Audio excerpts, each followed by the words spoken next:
Greetings, fellow St.Lucians. I regret that I am unable to attend and contribute to the House sitting on Tuesday, September 12, 2023, as I had pre-arranged to attend to some personal matters overseas. However, down for debate, amongst others, is the government seeking approval to borrow US $75 million, a little over EC $200 million. And that is to complete St. Jude's. I believe all right-thinking citizens would want this St. Jude's saga over and to have a proper functioning hospital in the South. St. Lucians have grown frustrated, angry, impatient, and have lost trust in both administrations on the progress of providing us with this modern-day health facility. Therefore, the issue to me is not about borrowing to complete the hospital, but whether the magnitude of funds borrowed are being applied in the best interest of users of our health facility. When the UWP government came into office in 2016, we recognized correspondence from the then PS in the Ministry of Economic Development to the then Prime Minister, Dr. Kenny Anthony, indicating that to complete St. Jude Hospital would cost in the region of EC $100 million. This figure did not factor the several problems and inadequacies already identified. The UWP government thought it necessary then to have a professional assessment done and contracted FDL Consult Inc. to provide a technical audit on the existing reconstruction project. The SLP government, coming into power, chose to ignore this comprehensive 201-page report, but chose to focus on 2 lines. And I quote, "However, we do see a great value present in the works completed to date and believe the project is salvageable and could be converted in a facility that can properly serve the needs of St. Lucia." Unquote. Based on the figure of the loan before us, we can now better appreciate the cost of salvaging the project for the purpose intended. The UWP should feel vindicated despite the number of times our concerns were downplayed with facetious tongue-in-cheek comments that some chemical and buckets of paint was all that was needed to move into the facility. We will also remember the utterances by certain professionals that anywhere between $5 and $10 million would complete the works. For purposes of transparency, I wish to quote the entire paragraph the 2 lines were extracted from.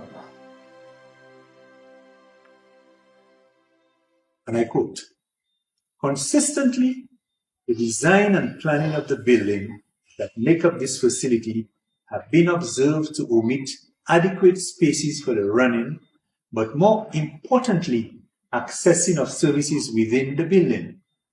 In hospitals, it is important that building services, equipment be accessible for maintenance without compromising the sanitary and functional roles of each unit as much as possible. The issues highlighted are significant in nature. However, we do see a great value present in the works completed to date and believe the project is salvageable and could be converted into a facility that can properly serve the needs of St. Lucia. As St. Jude's Hospital is designated a primary healthcare facility with one of its primary roles to ensure effective, acute, and referral services in the south of the island, with future potential for growth and development. The visual component of the design does little for the potential that the history and nostalgia of the site dictates. More could be done to uplift the image and swell the hearts of all those that have contributed to a facility held in such high esteem by the people of St. Lucia." Unquote. The audit went further to highlight significant hazards including, but not limited to, health, fire, and there were several fire hazards quoted, and hurricane. Armed with this credible information, the then government of Honorable Alan Chastanet decided it would be more prudent and money better spent to build a brand new, resilient and futuristic structure, keeping with the 2007-2008 National Vision Plan aimed at creating St. Jude Hospital into a regional hospital complex and to develop and improve general health care and support services for the medical training schools expected to be attracted to the south of the island. St. Jude's Hospital, I believe, will be celebrating 57 years this month. The age of the structure was also factored in the expansion plans. I recall at one of our sittings under this administration, I indicated to the PM that the new structure does not belong to any party, and he would be praised for completing it.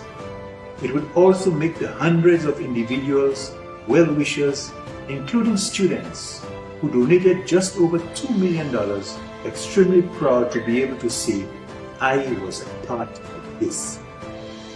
Honorable Alan Chastanet, I'm sure, will have a challenge in making his contribution come Tuesday because of the usual interruptions. But I'm putting it to St. Lucians to make your contributions on the future of our hospital in the South. Let us rise from the petty politics and speak to what we believe is better for our nation. Maybe the Prime Minister and his cabinet will listen. I thank you for listening to me, and may our sweet St. Lucia remain blessed. Good day.